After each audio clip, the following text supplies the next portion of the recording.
ياسين والقرآن الحكيم إنك لمن المرسلين على صراط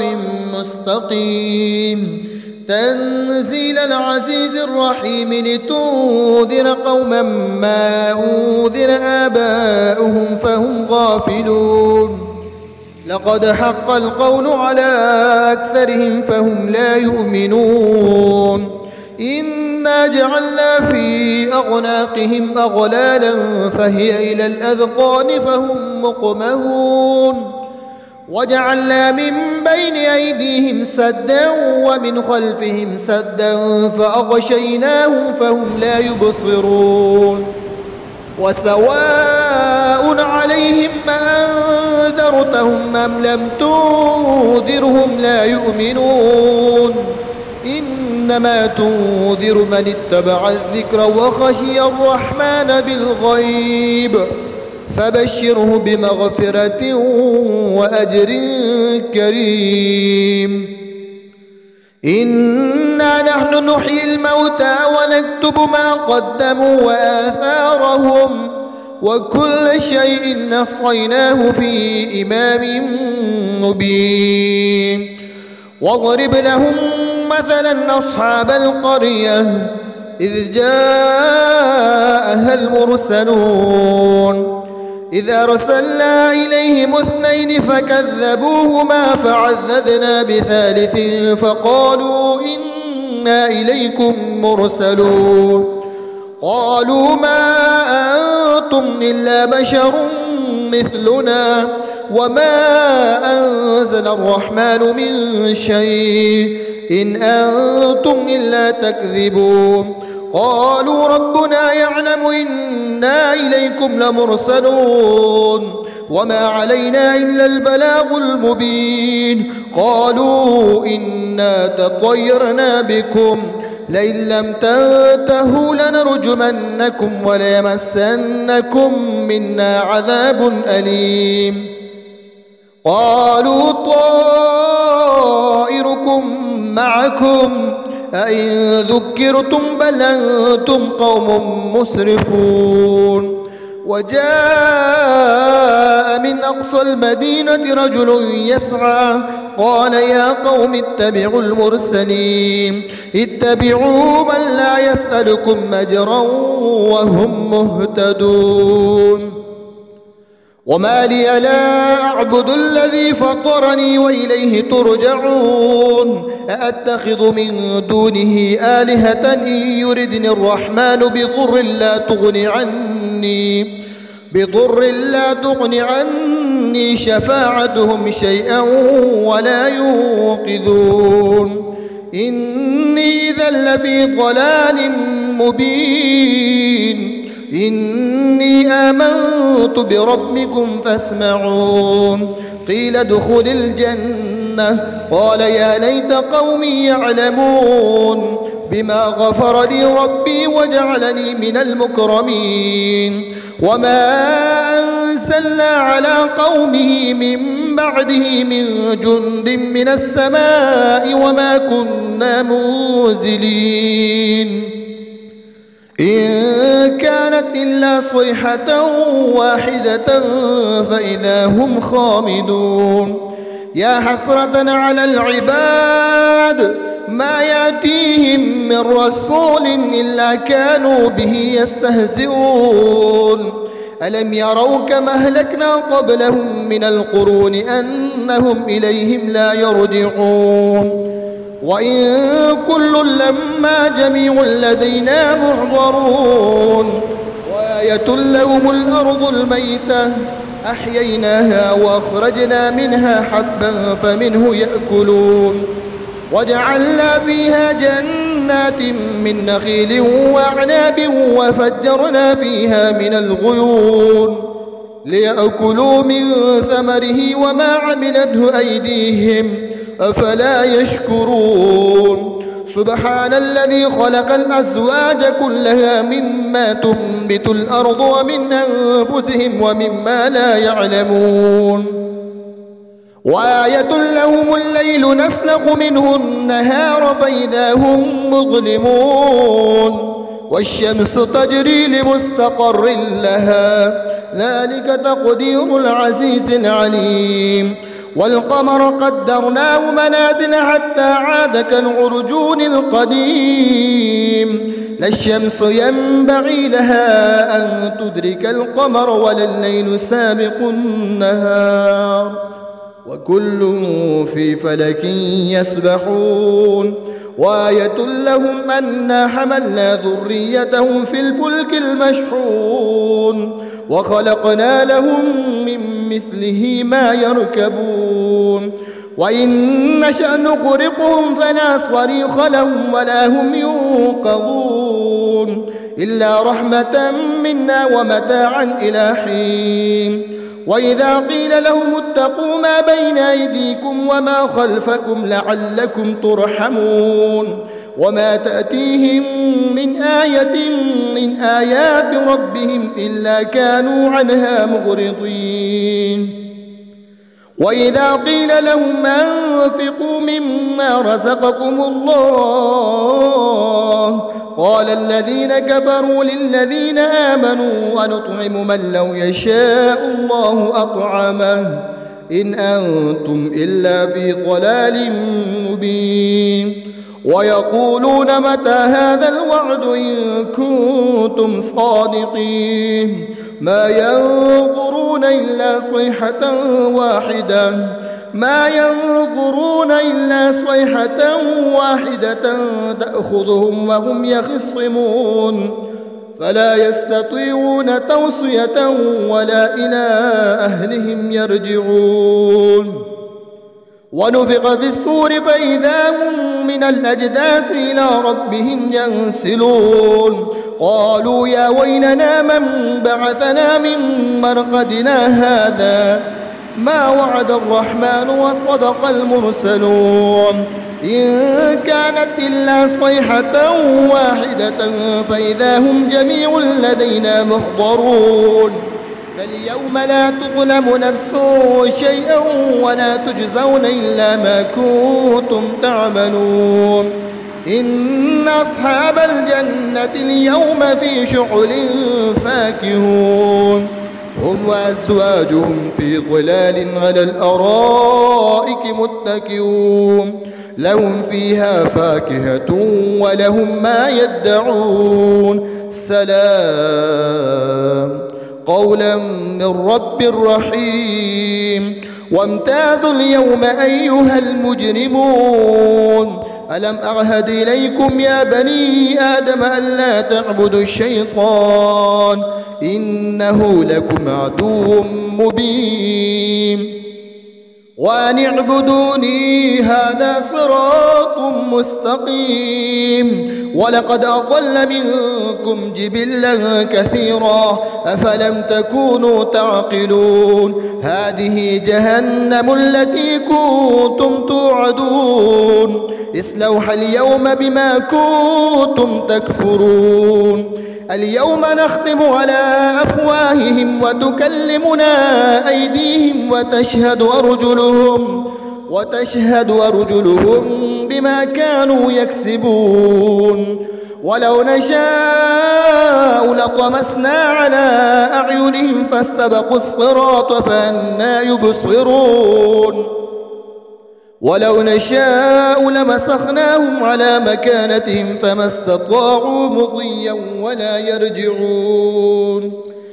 ومن نعمره ننكسه في الخلق أفلا يعقلون وما علمناه الشعر وما ينبغي له إن هو إلا ذكر وقرآن مبين لينذر من كان حيا ويحق القول على الكافرين أولم يروا أنا خلقنا لهم مما عملت أيدينا أنعاما فهم لها مالكون وذللناها لهم فمنها ركوبهم ومنها يأكلون ولهم فيها منافع ومشارب أفلا يشكرون واتخذوا من دون الله آلهة لعلهم ينصرون لا يستطيعون نصرهم وهم لهم جند محضرون فلا يحزنك قولهم إنا نعلم ما يسرون وما يعلنون أولم ير الإنسان أنا خلقناه من نطفة فإذا هو خصيم مبين وضرب لنا مثلا ونسي خلقه قال من يحيي العظام وهي رميم قل يحييها الذي أنشأها أول مرة وهو بكل خلق عليم الذي جعل لكم من الشجر الأخضر نارا فإذا أنتم منه توقدون أوليس الذي خلق السماوات والأرض بقادر على أن يخلق مثلهم بلى وهو الخلاق العليم إنما أمره إذا أراد شيئا أن يقول له كن فيكون فسبحان الذي بيده ملكوت كل شيء وإليه ترجعون الحمد لله الذي أنزل على عبده الكتاب ولم يجعل له عوجا قيما لينذر بأسا شديدا من لدنه ويبشر المؤمنين الذين يعملون الصالحات أن لهم أجرا حسنا ماكثين فيه أبدا وينذر الذين قالوا اتخذ الله ولدا ما لهم به من علم ولا لآبائهم كبرت كلمة تخرج من أفواههم إن يقولون إلا كذبا فلعلك باهع نفسك على آثارهم إن لم يؤمنوا بهذا الحديث أسفا إنا جعلنا ما على الأرض زينة لها لنبلوهم أيهم أحسن عملا وإنا لجاعلون ما عليها صعيدا جرزا أم حسبت أن أصحاب الكهف والرقيم كانوا من آياتنا عجبا إذ أوى الفتية إلى الكهف فقالوا ربنا آتنا من لدنك رحمة وهيئ لنا من أمرنا رشدا فضربنا على آذانهم في الكهف سنين عددا ثم بعثناهم لنعلم أي الحزبين أحصى لما لبثوا أمدا نحن نقص عليك نبأهم بالحق إنهم فتية آمنوا بربهم وزدناهم هدى وربطنا على قلوبهم إذ قاموا فقالوا ربنا رب السماوات والأرض لن ندعو من دونه إلها لقد قلنا إذا شططا هؤلاء قوم اتخذوا من دونه آلهة لولا يأتون عليهم بسلطان بين فمن أظلم ممن افترى على الله كذبا وإذ اعتزلتموهم وما يعبدون إلا الله فأووا إلى الكهف ينشر لكم ربكم من رحمته ويهيئ لكم من أمركم مرفقا وترى الشمس إذا طلعت تزاور عن كهفهم ذات اليمين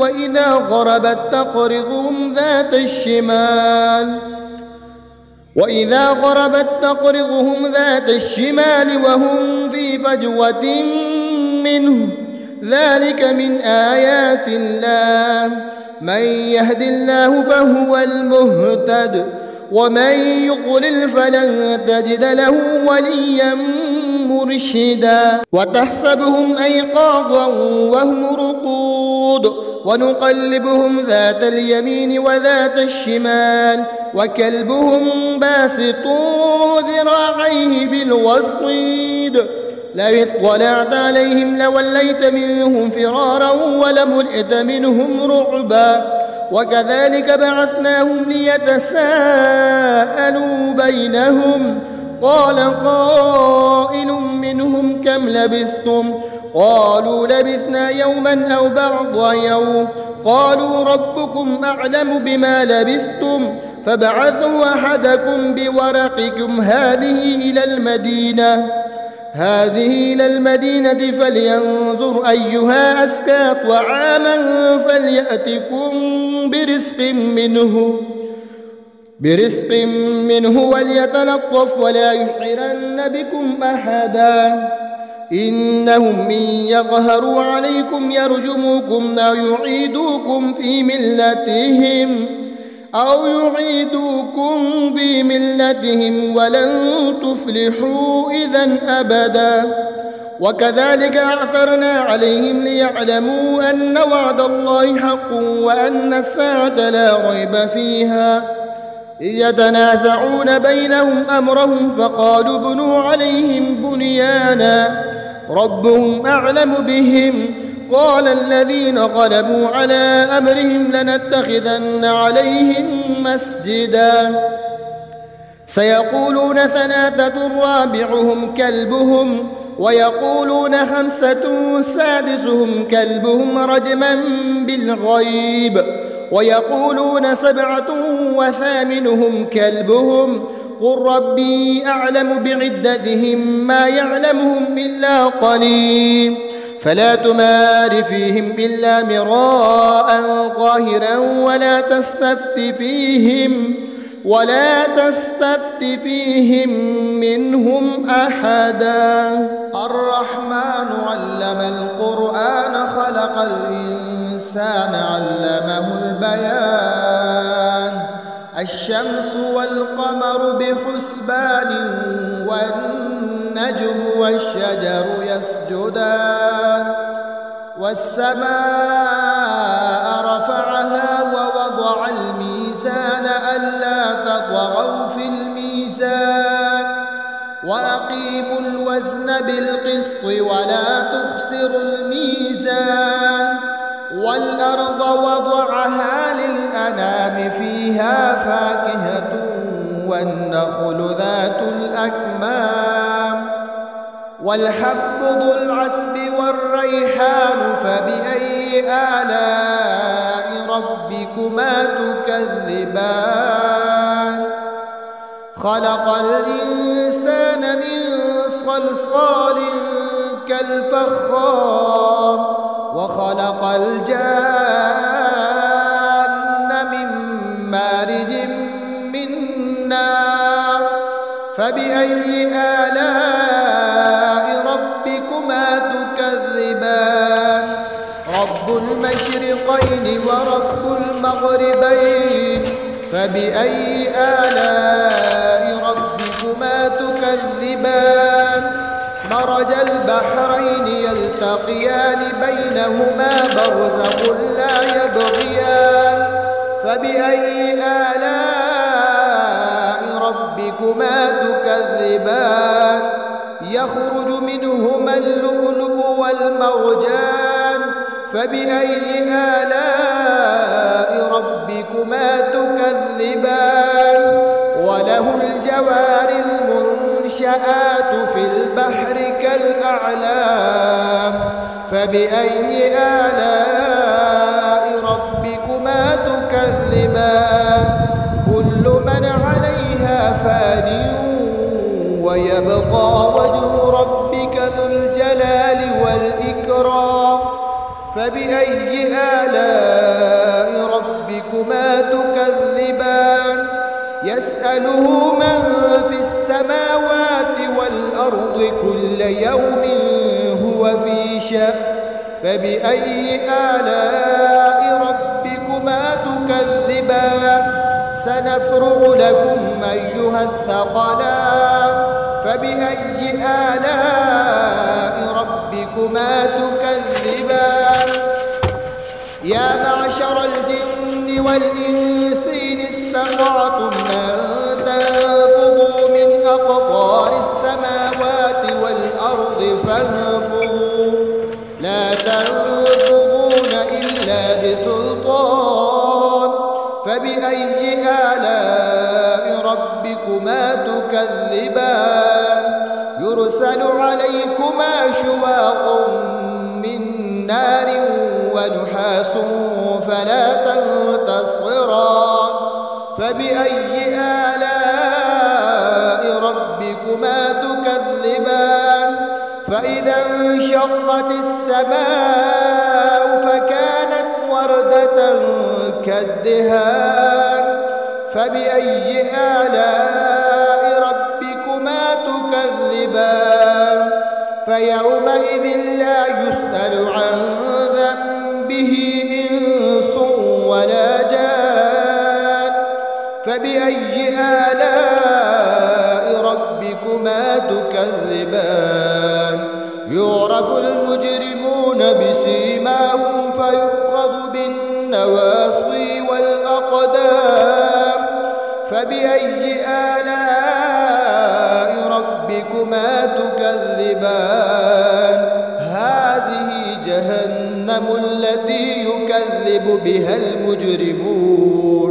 يطوفون بينها وبين حميم آن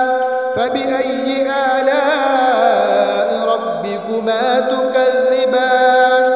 ولمن خاف مقام ربه جنتان فبأي آلاء ربكما تكذبان ذواتا أفنان فبأي آلاء ربكما تكذبان فيهما عينان تجريان فبأي آلاء ربكما تكذبان فيهما من كل فاكهة زوجان فبأي آلاء ربكما تكذبان متكئين على فرش بطائنها من استبرق وجنى الجنتين دان فبأي آلاء ربكما تكذبان فيهن قاصرات الطرف لم يطمثهن إنس قبلهم ولا جان فبأي آلاء ربكما تكذبان كأنهن الياقوت والمرجان فبأي آلاء ربكما تكذبان هل جزاء الإحسان إلا الإحسان فبأي آلاء ربكما تكذبان ومن دونهما جنتان فبأي آلاء ربكما تكذبان مدهامتان فبأي آلاء ربكما تكذبان فيهما عينان نضاختان فبأي آلاء ربكما تكذبان فيهما فاكهة ونخل ورمان فبأي آلاء ربكما تكذبان فيهن خيرات حسان فبأي آلاء ربكما تكذبان حور مقصورات في الخيام فبأي آلاء ربكما تكذبان لم يطمثهن إنس قبلهم ولا جان فبأي آلاء ربكما تكذبان متكئين على رفرف خضر وعبقري حسان فبأي آلاء ربكما تكذبان تبارك اسم ربك ذي الجلال والإكرام